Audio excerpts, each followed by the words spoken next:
Welcome to Sundari kitchen. இப்போ எளிமையான முறையில் வீட்டு முறைப்படி மீன் வறுவல் எப்படி செய்ய போகிறோம்னு பார்க்க போகிறோம். இப்போ கொஞ்சோண்டு புளியை கரைச்சி கொஞ்சோண்டு வச்சுருக்கேன்.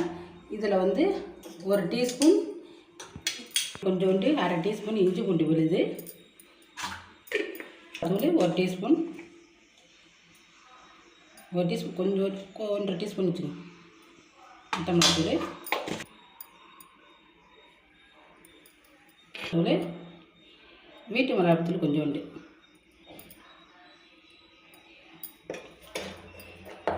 கொஞ்சோண்டு இதில் வந்து தேங்காய் விழுது பெருஞ்சீரகம் வச்சு அரைச்சி இப்போ தேங்காய் விழுதில் வந்து ஒரு பெரிய வெங்காயம் போட்டு சேர்த்து அரைச்சி வச்சுருக்கேன். இதில் கொஞ்சோண்டு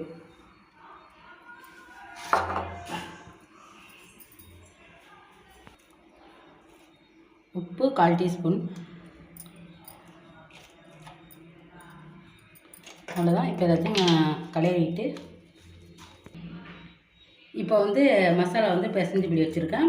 நான் வந்து இப்போ பாறை மீன் எடுத்துருக்கேன். நீங்கள் எந்த மீன் வேணாலும் எடுத்துக்கலாம். இது அதுக்கு தேவையான மசாலா தான். எது வேணால் போய்ட்டு பிசைஞ்சு நீங்கள் வந்து எண்ணெயில் போட்டு தோசைக்கல்லில் போட்டு இப்போ மீனை வந்து பட்டி எடுத்துக்கலாம்.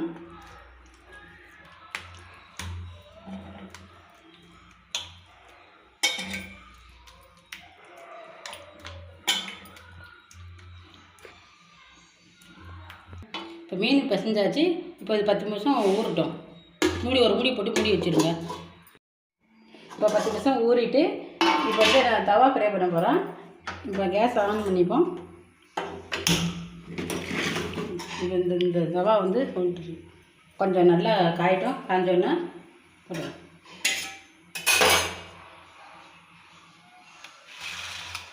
இப்போ கொஞ்சோண்டு எண்ணெய் ஊற்றிக்கிட்டு பொரிக்க போகிறதில்ல, தவா ஃப்ரை தான் பண்ண போகிறோம். இப்போ எண்ணெய் கொஞ்சம் காஞ்சோடனே இந்த மீனை எடுத்து போட்டு தவா பொரிய விடணும். காஞ்சிட்டு இப்போ இந்த மீனை அதில் எடுத்து போட்டுக்கலாம்.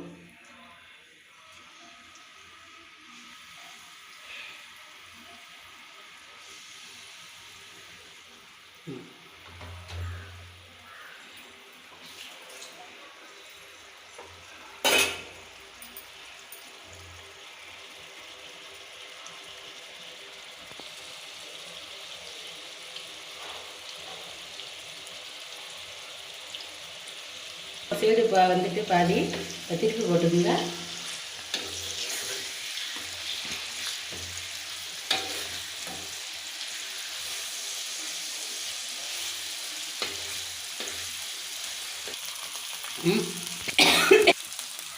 அவ்வளோதான். இப்போ பாருங்கள், மீன் நல்லா ரெடி ஆகிட்டு பொன்னிறமாக ஆகிட்டு இந்த இடத்துல பரிமாறுறேன்.